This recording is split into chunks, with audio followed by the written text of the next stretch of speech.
it's Jessica here and I'm with Chelsea. We're back doing the part 2 of this university video that we're collaborating on. We're at the University of Melbourne and we're just answering more of your questions. And before we begin, I'm studying a Master of Journalism degree. And I'm doing a Master in Urban Planning.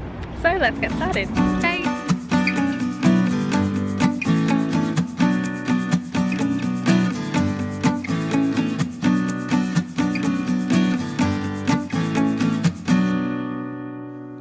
So this part of the video we want to answer some questions about travelling and commuting to uni and how long is too long. So one question was, is a 1 hour commute a bad thing and should they go somewhere else? But I think that when you are travelling on a train or by tram, it can actually be turned into a bit of a break, or you can use it as a time to do readings or study, so you can actually turn it into something productive. I travelled over an hour to my university when I was an undergrad, and I actually quite enjoyed that process of finishing uni and then having a break in between reaching home. And yeah, you don't have to see it as a bad thing at all. In terms of how I commute now, because I've obviously moved interstate for uni, so I only have to walk to campus less than 20 minutes.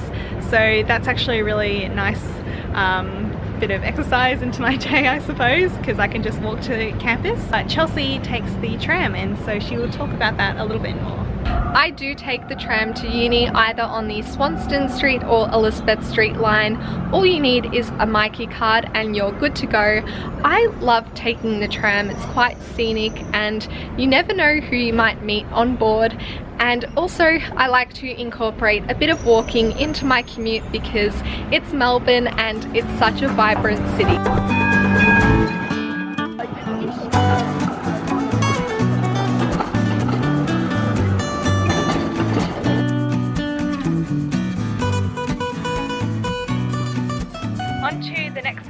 Of the questions, it's about living and housing arrangements and accommodation, so all about where it's best to live when you are a student. So coming from interstate, moving from Perth to Melbourne, I decided to live in a student apartment near campus, and that's actually a pretty common option. Some companies include Urban Nest, Uni Lodge, Student Housing Australia, so there's lots of options, and in Melbourne you can definitely find something, except if you are interested in getting one of those apartments, they do go pretty quickly, so be sure to get your spot in advance. You can also live in a residential college like the ones behind us, sharing an apartment with friends or just randoms that you find on websites like Fairy Plus Real Estate on Facebook or flatmates.com. House sharing is very popular in Melbourne, especially among students.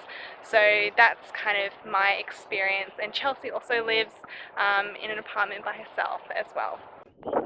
As Jess mentioned, I do live by myself in an apartment in the city, and I think there are great benefits to living alone and also living so close to campus. So if you are considering where to live in Melbourne or near uni, definitely think about location. Suburbs nearby include Parkville, Carlton, Melbourne CBD, I guess you could say Brunswick. Also Brunswick, yeah, Fitzroy.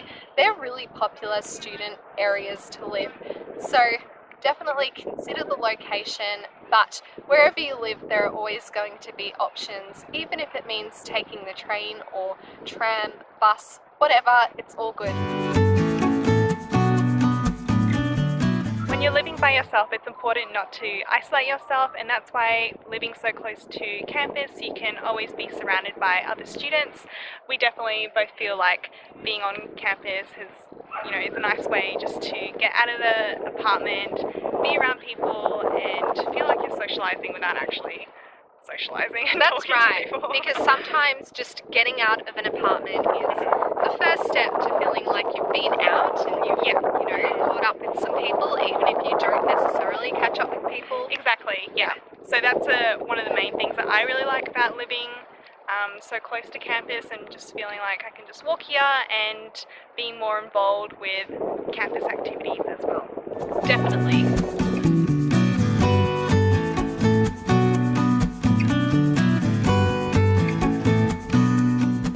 this section of the video we want to talk about the main differences between Masters and Bachelor, and both Chelsea and I experienced a undergrad that was very broad, giving us lots of skills. I did a Bachelor of Science and Chelsea did a Bachelor of Arts, and both we were both talking and feeling as if we gained a lot of skills that prepared us to get to where we are today.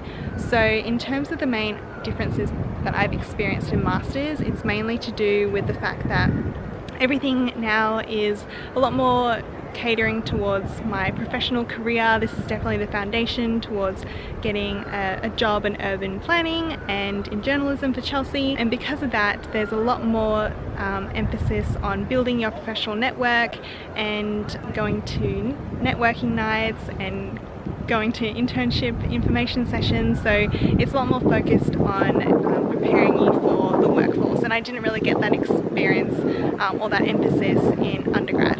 And also because everyone is doing the same Masters now, there's a lot of passionate and like-minded people, which is really great to also feel and gain passion for what you're studying.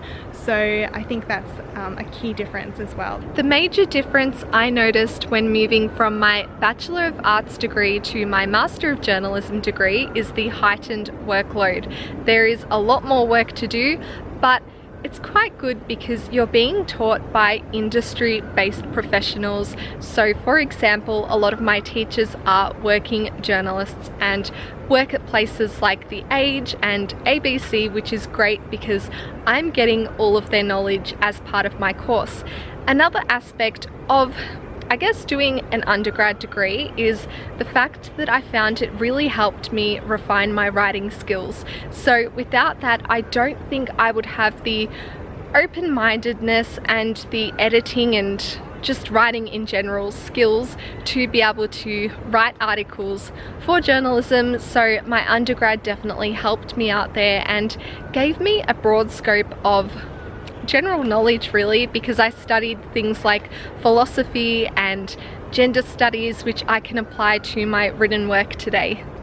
The other thing about Masters, especially in my field, is that a lot of the assignments really push you to be more original and more creative. It's not just about doing what has been done before, but coming up with new ideas, and they often send the best assignments to industry professionals to get ideas, and you could potentially be hired from that. So they definitely encourage you to go above and beyond what you have read before and just be as creative and original as possible.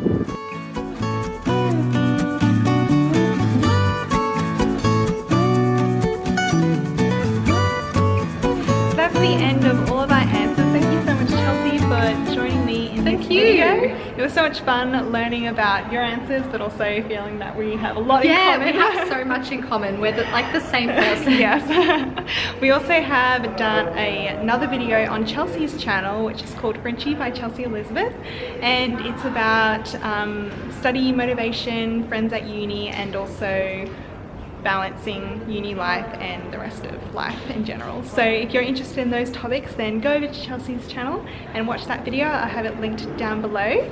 So that's the end.